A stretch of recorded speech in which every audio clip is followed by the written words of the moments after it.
ორი ქურდი. იყო და არა იყო რა. ღვთის უკეთესი რა იქნებოდა. იყო ერთი მეტად ხელმარჯვე ქურდი. მოუპარავს, არაფერს უშვებდა და თანაც ისე ოსტატურად ქურდობდა, კაციშვილი ვერაფერს უგებდა. რომ იტყვიან, კაცს თვალიდან ბეწვს ამოაცლისო, სწორედ ასეთი იყო. ერთხელ გზის პირას კაკლის ჩრდილში ისვენებდა და კიდევ სადრამო ეპარა იმაზე ფიქრობდა. ამ დროს ერთი კაცი მიუახლოვდა და გამარჯობა უთხრა. გაგიმარჯოს. მიუგო ქურდმა. ვინა ხარ და ამ საქმის დღეს ჩრდილში რასაზი ხარ? კითხა კაცმა. ვინა ვარ და ქურდი ვარ. რისი მოპარვა შეგიძლია? აგე ხეზე ჩიც ბუდე აქვს და თვითონაც შიგაზის. ისე ამოვაცლი კვერცხებს, რომ ვერც გაიგებს და არც აფრინდება.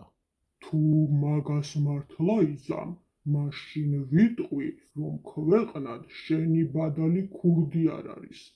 მაშ კარგი, ახლა მიყურე. უთხრა ქურდმა და ხეზე ჩრდილივით უხმაუროდ აცოცდა. შეუყო ხელი ჩიც, ამოაცალა კვერცხები, ჩაილაგა უბეში და შეუმჩნევლად უკანვე ჩამოცოცდა. ჩიტმა ვერაფერი გაიგო. ამოაცალე კვერცხები? კითხა კაცმა. ერთიც აღარ დავუტოვე. მიუგო ქურდმა. აბა მაშ მაჩვენე, სადა გაქვს? ქურდმა ჩაიყო ხელი უბეში, მაგრამ სადღაა კვერცხები? მაშინ კაცმა თავისი უბიდან ამოიღო კვერცხები. ქურდს გაუწოდა და სიცილით უთხრა. თხაზე ნაკლები გელმა შეჭამოსო. მაშ შევამხანაგდეთ და ერთად ვიქურდოთ. უთხრა ქურდმა. შევამხანაგდეთ. დათანხმდა კაცი, მერე ქურდს კითხა. ახლა ვინ გავძარცვოთ? ვინც ყველაზე მდიდარია. მიუგო ქურდმა. ვინ არის ყველაზე მდიდარი? ვინა და ხელმწიფე. ხელმწიფის ხაზინაზე სულ თვალი მეჭირა, მაგრამ მარტოკა ვერ ბედავდი. ახლა კი, რა კი შენს გვერდით მეყოლები, შიში არაფრის მაქვს.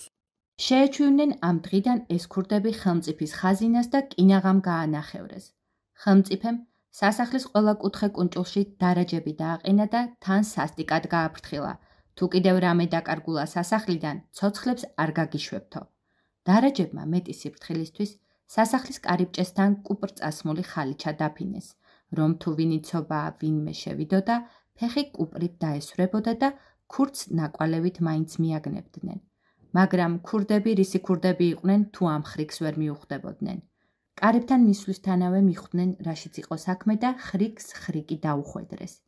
ერთმა სასახლეს მეორე მხრიდან მოუარა, განგაში ატეხა, ქურდებიო და სიბნელეში მიიმალა. დარაჯები წამოცვიდნენ და თავქუდმოკლეჯილები სასახლის უკანა კედლისკენ გაიქცნენ. ამასობაში მეორე ქურდმა, კუპრწასმული ხალიჩა სადარაჯოს წინ გაფინა. სასახლეში შევარდა, დახვეტა, რასაც კი მოერეოდა და შეუმჩნევლად უკანვე გამობრუნდა. გათენდა დილა. ხელმწიფე გამობრძანდა და ნახა, რომ კუპრზე დარაჯების ნაფეხურები დარჩენილიყო. დარაჯები იმავე დღეს ჩამოახშობინა, მაგრამ ამით ხაზინას არაფერი ეშველა. ისევ ხან რა იკარგებოდა და ხან რა. ხელმწიფემ ბოლოს გადაწყვიტა თვითონ ედარაჯა ქურდებისთვის და მათ აღმოსაჩენად ასეთ ხერხს მიმართა. სასახლის კარიბჭის წინ დიდი ხალიჩა გააშლევინა და ზედ ოქროს ფული მიმოაბნია.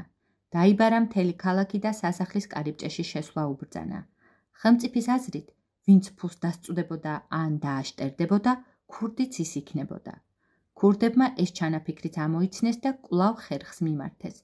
ახლა თვითონ წაისვეს ფეხსაცმლის ძირებზე კუპრი და ისე გაიარეს ხალიჩაზე. კუპრწასმულმა ფეხსაცმელმა მთელი ფული ზედაიკრო. ხედავს ხელმწიფე, რომ ხალიჩაზე ფული აღარ არის, მაგრამ ვის დააბრალოს? არც ძირს ვინმე დახრილა და არც თვალი ვინმეს გაშტერებია. ხელმწიფე საგონებელში ჩავარდა. რა ქნას, რა მოუხერხოს ამ გათავხედებულ ქურდებს, რით გადაარჩინოს ხაზინა დაღუპვას.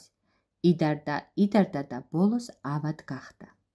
ერთ დღეს ხელმწიფემ მეზობელი ხელმწიფის გამოგზავნილი წერილი და ქალის ლეჩაკი მიიღო. ხელმწიფე წერდა. ქურდებმა ხაზინა გაგინახევრეს, საუკეთესო დარაჯები ტყუილ უბრალოდ დაგახოცვინეს, ოქროს ფულები თვალწინ აგაცალეს და ქურდები ჯერაც ვერ გიპოვნია. შენ კაცი კი არა, დედაკაცი ყოფილხარ და ამ ლეჩაკსაც ამიტომ გიგზავნი, დაიხურე და ისე იარეო. განრისხდა ხელმწიფე, ცალკე სირცხვილისა და ცალკე ჯავრისგან. გულზე სულ ცეცხლი მოეკიდა. ავადმყოფობა დაავიწყდა, წამოდგა ლოგინიდან და საჯაროდ გამოაცხადა. ვინც იმ ხელმწიფის ჯარს ამომყრის, თუნდაც თვითონ ის ქურდები იყვნენ, ყველა დანაშაულს ვაპატიებ და კარგადაც დავასაჩუქრებ. მაშინვე წამოდგნენ ქურდები და მოახსენეს. დიდებულო ხელმწიფე, ჩვენ ვართ ის ქურდები და იმ ალყია ხელმწიფის ჯარსაც ჩვენ ამოყრით. მხოლოდ ერთი ისეთი კიდობანი გაგვაკეთებინეთ, რომ ადამიანი თავისუფლად ჩაეტიოს. მოგვეცით თეთრი სუდარები, ჟღარუნებიანი ჯოხები, კარგი ფეხმარდი ცხენები და დანარჩენი ჩვენ ვიცით. თქვენ მშვიდად დაიძინეთ და იმ ხელმწიფეს ერთ კვირაში ქვეყნის მასხრად გავხდით. ხელმწიფემ მისცა ქურდებს ყველაფერი, რაც მოსთხოვეს და ისინიც გაუდგნენ გზას. მივიდნენ მეზობელი ქვეყნის ხელმწიფის სასახლესთან. ცხენები გარეთ დამალეს, თვითონ კი ბაღში შეიპარნენ. როცა დაღამდა, ყველამ დაიძინა და სასახლე მთლიანად მიყუჩდა, ჩუმად აიპარნენ აივანზე. მოიხუეს ზეწრები და ჟღარუნებიანი ჯოხები ააჟღარუნეს. ხელმწიფეს გამოეღვიძა, გამოიხედა ფანჯარაში და რას ხედავს. აივანზე თეთრ სუდარებში გახვეული მოჩვენებები დგანან და ეჟვნებს აჟღარუნებენ. ხელმწიფემ გამოაღო ფანჯარა და აკანკალებული ხმით ჰკითხა. ვინო ხართ და რას აკეთებთ? ჩვენ სულთამხუთავი ანგელოზები ვართ. უთხრას ქურდებმა. ღმერთმა შესწასაყვანად გამოგზავნა და მოემზადე. თანაც იცოდე, იმდენი ცოდვა გაქვს ამ ქვეყნად ჩადენილი, რომ შენი სული პირდაპირ ჯოჯოხეთში მოხვდება. არ შეიძლება ცოდვები მოვინანიო და სამოთხეში მოვხვდე? ჰკითხა გულგახეთქილმა ხელმწიფემ. შეიძლება, თუ მთელ შენ სიმდიდრეს ისე დაურიგებ ქვრივობლებს, რომ შენთვის ერთ გროშსაც არ დაიტოვებ. რაღა უხრად მინდა სიმდიდრე, თუ მე აღარ ვიქნები. თქვა ხელმწიფემ. ხვალვე უკანასკნელ მისხლამდე დავარიგებ. რა კი ასე იზამ, ჩვენს შეგიბრალებთ და ჯოჯოხეთის მაგიერს სამოთხეში წაგიყვანთ. შეჰპირდნენ ქურდები ხელმწიფეს. მართლაც, გათენებისთანავე ხელმწიფემ დაიბარა მთელი თავისი საყმო და რაც რა მქონება და ძვირფასეული გააჩნდა, უკლებლივ დაურიგა. მერე გულხელდაკრეფილი დაჯდა გამოცარიელებულ სასახლეში და სულთამხუთავებს დაუწყო ლოდინი. დაღამდა თუ არა, ქურდებმა მოიხუეს ზეწრები. ავიდნენ აივანზე და ხელმწიფე ისევ ეჟვნების ჟღარუნით გამოიხმეს. ჩამოიყვანეს ძირს, გახადეს ტანსაცმელი, აუხვიეს თვალები და ჩასვეს კიდობანში. თან გააფრთხილეს, ოღონდ იცოდე პირდაპირ სამოთხეში რომ მოხვდე, ამისთვის სამი რამეა საჭირო და ეს წესები ზუსტად უნდა აასრულო. როცა ძაღლივით დავიყეფოთ, შენც კიდობანში დაიყეფე. კატასავით დავიკნავლოთ, დაიკნავლე. მამალივით დავიყივლოთ, შენც დაიყივლეო. გზაზე სამი ბეწვის ხიდი გვაქვს გასავლელი და მათზე სხვაგვარად გავლა არ შეიძლება. კუპრის წყალში ჩავწვივდებითო. მანამდე კი ჩუმად იჯექი და კრინტი არაფერზე დაძრაო. ხელმწიფე რა თქმა უნდა ამაზეც დათანხმდა.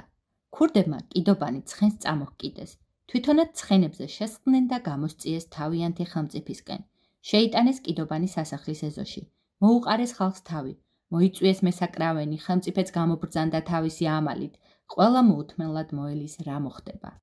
ქურდები მივიდნენ კიდობანთან და ძაღლივით დაიყეფეს. დაიყეფა ხელმწიფემაც კიდობანში. მერე კატასავით დაიკნავლეს და კიდობანში ხელმწიფემაც კნავილი გააბა. ბოლოს მამალივით დაიყივლეს და ხელმწიფემაც ყივილი ატეხა. მერე ქურდებმა მესაკრავეებს საცეკვაო დააკვრევინეს. გახსნეს კიდობანი, ამოიყვანეს დედიშობილა ხელმწიფე და უთხრეს. აი სამოთხე ეს არის და მიდი ახლა იცეკვეო. დაუარა ტიტლიკანა ხელმწიფემ და ჩაბუქნა. ხალხმა ხარხარი ატეხა. ხელმწიფე ახლა კი მიხვდა რაც დაემართა. გაიქცა და დარცხვენილი ისევ კიდობანში ჩაჯდა. მაშინ აიღეს ქურდებმა იმისი გამოგზავნილი ქალის ლეჩაკი და დაახურეს თავზე. თან დააყოლეს. ჩვენ ხელმწიფეს მარტოფულებს პარავდით. შენ კი თვითონვე მოგიპარეთ და საცხოვრებელიც უკანასკნელ გროშამდე დაგინიავეთ.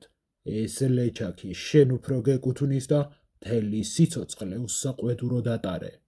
ხელმწიფემ შეპირებისამებრ აპატია ქურდებს მთელი დანაშაული, მისცა სახლები, სარჩო საბადებელი და ხაზინის მცველებად დანიშნა. ქურდებმაც დააფასეს ხელმწიფის ნდობა და ისეთი ერთგულება გამოიჩინეს, რომ იმ დღიდან არც სასახლეში და არც ქალაქში ფეტვის მარცვალიც აღარ დაკარგულა. ჭირი იქა, ლხინი აქა, ქატო იქა, ქვილი აქა.